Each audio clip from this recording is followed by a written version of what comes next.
when you look at the Lions, what concerns you? What are the things that you have to kind of attack? Yeah. Hey, Kent.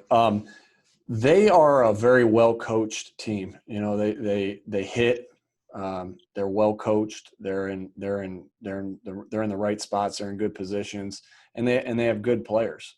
So that's, you know, anytime you're going against a defense like that, I always feel like when you go up against a defense that's well coached and has good players, that's always going to present its challenges to you. So we just got to be sound in what we do, because we know they're going to be sound in what they do, and how they run and how they tackle. We got to be good with our fundamentals, because we know they're going to be good with their fundamentals, again, because they're well coached. So a ton of respect for Coach Patricia. He's a heck of a football coach, and we're going to have to be on it in a lot of different ways. Stephen Holder. Hey, Nick, I know you guys do a lot of self-scouting over the bye week. And I don't know if you do what Flus does. He says he gave every player a couple things to work on, his guys. Do you guys do that on offense? And when you looked at Phillip, what did you see? Because he's coming off his best game, and he seems to have the right trajectory. What did you find, and what did you kind of want to work on? Yeah, when we go through, we go through a similar. We've been doing this for a couple of years as far as the routine we go through on a bye week of what we want to look at and what we study. And I feel like we do a good job week in, week out, charting what happened on the play, why it was successful, why it wasn't successful, and we have that charted and listed, and we can easily sort that. So we do that. One thing is we do that each week. With the technology that we have, we're able to do a lot of self-scout throughout the year. Hey, what is working? Well, we have 3 blown assignments here, or we have 3 really good routes here, whatever it is. With the technology we have, we're able to do that throughout the year. So in a sense, we self-scout every week, and we know what's going on because of the data that we're collecting each week. Now, as far as the week that we just had, we're obviously able to have a lot more time doing so. So we just spent a lot of time of seeing what's working, what we're doing well, what we're doing poorly, and continue to do things that we do well and stop doing the things we do poorly, as far as whether it's a play, whether it is a fundamental, a technique, and then evaluating Phillip. We just we think he's playing winning football, and you see that even more as you look at the entire season as a whole of how good a football he's playing. And we went through a lot of the things with Phillip. We watched Coach Brady had a great plan of what we were going to do as far as our position meeting with him. So it was just a lot of give and take, back and forth of what's working as a scheme, any fundamental thing, any decision-making thing. We just kind of watched it together and dissected it together. And that's always a fun time to be able to do that with your starting quarterback. Just real quick, just to be more specific on one thing. He has been in obviously a very, very similar system before, but at the same time, it is different, if I understand correctly. Without the preseason and all that, just the time on task, how much has he benefited, and do you think that the trajectory will continue because of the time in the system? Yeah. I think that the timing that you create with your receivers, the timing and the communication that you have with your offensive line and your running backs as far as protection goes, I just think that, with the first 6 games of our season, I just think that the trajectory and the path, we just continue to see the arrow go up because of just the amount of reps that they've gotten together. How many they got together coming into it, and now the amount of reps that they've had to this date. I just think that it's just going to continue to rise with the more and more reps that they get together. So yeah, I just think that we're on the arrow's pointing up. Mike Chappell. Yeah, Coach. With your tight end position, a few teams have that guy who sort of has everything. The rare guy that brings everything. your group seems to be like, this guy does this, this guy does this guy doesn't do this, but he does that. Is that sort of the makeup of this group? I think so. I think we have a really good group. I really think that what we do is we utilize, not to say that they can't do something, right? Jack's a Pro Bowl tight end, and so it's not to say that they can't do something. It's just that one guy might do something a little better than the other guy. So, and I think we do that with every position, to be honest with you, Mike. Like, who does this the best? Okay, we want to get him in that position to do so without giving anything away to the defense. So we definitely do that with every position. Tight end is no exception. And to your point, we definitely do that with them, just because they all do have a unique skill set. Do we believe that do we believe that Mo Alley Cox can do things that Jack can't? Yeah, he can do some things better than Jack can, and vice versa. Jack can do some things better than Mo, but we do have confidence in all of them to do the entire array of things that we're asking them to do as a group. It's just we're trying to put them in the best positions possible, and that's nice. That's nice to be able to have a group like that with the tight ends, and because they all do have skills that we really want to utilize and value in our system. Thanks, Coach. Mike Wells. And Nick, to piggyback off of what Chap was talking about, since we're not around these guys, obviously, sure, not in the locker room, we know the personality of Jack, but how would you describe the personality of Mo and Trey as far as, how they get along and everything inside the facility? Yeah.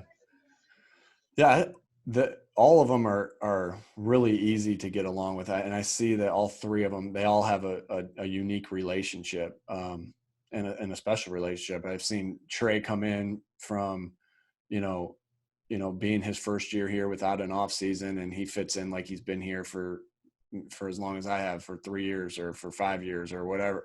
He just has a good relationship, and I think that's just a credit to Trey, to Mo, and to Jack, that they're all good people, good football players, but more importantly, good people that they can just get along with each other and be happy for each other. And so it's just Mo, he's quiet a little bit when you first get to know him, but he's got a great personality, and he can really, you see him now on the field, like bringing a lot of energy and a lot of juice where you didn't know that he had that in him, but he definitely does. So I love all three of those guys, and it's no surprise to me that they all get along great, that they all help each other out to become better football players. And I don't know what they do in their off time. I really don't, but it wouldn't surprise me that they're all over at the Doyle household for dinner, or the Burton household for dinner, or the Allie Cox bachelor apartment for dinner. So that wouldn't surprise me one bit. Great group. Love that group. And I'm sure glad they're all three of them are on this football team. Coach Bremer. Coach Eberflus said earlier that he's always kind of leaned on the quarterback to get that perspective for the defense, and that Frank has helped him a lot with that because he played the position. But he said Phillip is unique in that he will go directly to the defensive players and tell them things during practice and after practice. Is that something you've seen from Rivers in your history with him, and have you been around any other quarterback who kind of did it to that extent? Yeah, most definitely. I've always joked with Phillip that he's always, I think I joked with Phillip and Coach Eberflus early in the year, like, hey, you guys are going to be best friends, because I've seen and I've witnessed the defensive coordinators I've been around with Phillip. They have a great relationship. Like Phillip and John Pagano had a great relationship. I remember them talking all the time because Phillip just has this unique, this ability to process so much information. Gus Bradley and Phillip had a great relationship because the same reason, and I just knew that that would be the same with Coach Eberflus and Phillip. So no doubt does he help every defensive coordinator I've been around with the same team that I've been with Phillip with. Has said the same thing of how important he is to help their defense prepare and get better because he challenges the defense not only with his arm but with his mind, and he sees everything, and he's able to tell him, hey, this looks like this or this looks like that. Maybe you should do this. Not that he's sitting in there game planning with him, but I know he gives helpful insights to the defense, particularly in training camp and throughout. Kevin Bone?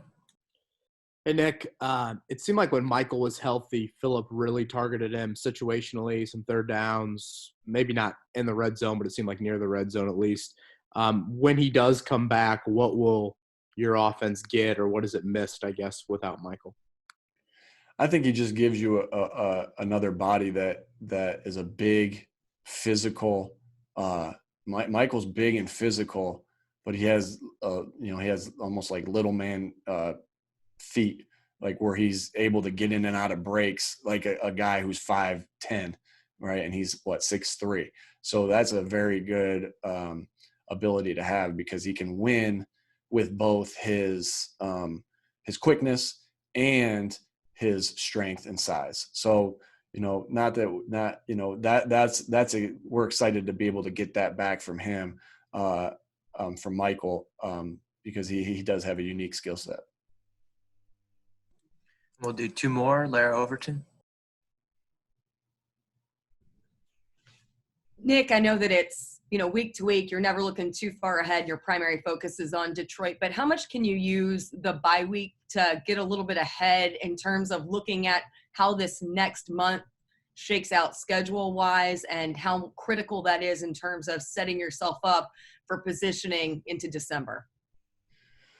Yeah. The first thing in a bye week that we like to do is obviously watch our game from the previous week, watch our Bengals game, and really dive into that just like we would on a normal Monday after on a non-bye week. And then then it is, hey, really work hard on our self-scout.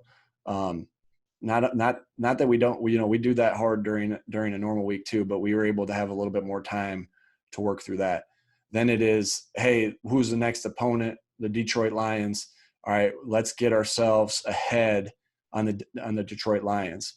And then, do you have anything unique coming up? Because you're going to have a full week of preparation for the Lions, it's nice to be able to get ahead and dive into that early. But then you have the rest of the week to be able to do some things that if you have something unique coming up, maybe a unique opponent or unique week, obviously the Thursday night game against Tennessee. So, having a short week coming up in a couple weeks, that was one thing we wanted to do, was just to get a little jump on that. Again, everybody does that a little bit differently. It could be a unique, like I said, it could be a unique opponent that you're about to go up against in future weeks, or a unique situation like the Tennessee game on a Thursday night. But most of our preparation was for the good football team that we're about to face this weekend in the Lions. And last question, Jim Aiello. Nick, got two for you. The first one's quick. Did you given that you had the Sunday off, did you watch the Lions Falcons game this week just to kind of get yourself ahead, or how did you spend that Sunday afternoon then? Yeah. I did a lot of my honey-do list on Friday and Saturday. I did some of the errands I had to run for my wife, and I wanted to be able to watch, and I told her I wanted to be able to watch football on Sunday. I missed a little bit of some of the first game because we went on a family walk, which was nice and enjoyable. But other than that, yes, I was watching. We had the Sunday ticket, and we were able to watch. I was able to flip around to different games and watch it. Just as almost as like a fan. So like to where I could go and I could watch a little bit of this game. So I didn't just solely watch the Atlanta Detroit game because there were so many other games available for us. Now what I did was our video guy, Stu Kramer, gave us our, we had it on our, by 8:00 at night, we had it on our system where I could watch it as a coach again, during that Seattle Arizona game. I was really watching that. So, but no, I was more kind of like a fan watching the different things, and you still are able to see things and see different situations, different situational football, and put yourself through the process when you're watching the other games. But that Sunday ticket's a cool thing, and I'm not sponsored by them, so I'm not promoting them, but it is a cool thing to be able to watch all those different games. I don't know if this is a thing. Like, I mean, but when you get a chance to watch like this or a Thursday night game already, does that, I mean, how much of it is scouting, and then how much of it is, are you pulling maybe inspiration? Like, hey, we could try something like that. Or, I mean, do you watch games like that at all? Most definitely. Most definitely. I remember my first year of coaching, we went to our head coach. I've talked about Larry Karras on here before. We went to his house to watch, I want to say, a bowl game or something like that. And I remember how he watched that game. It was just when the rewinding of a television came out, and how we watched that game. Like, it was the game was over, but we were still in the second quarter at Coach Karras's house, because he just kept rewinding. Hey, what did they run there to rewind? Like he had the remote.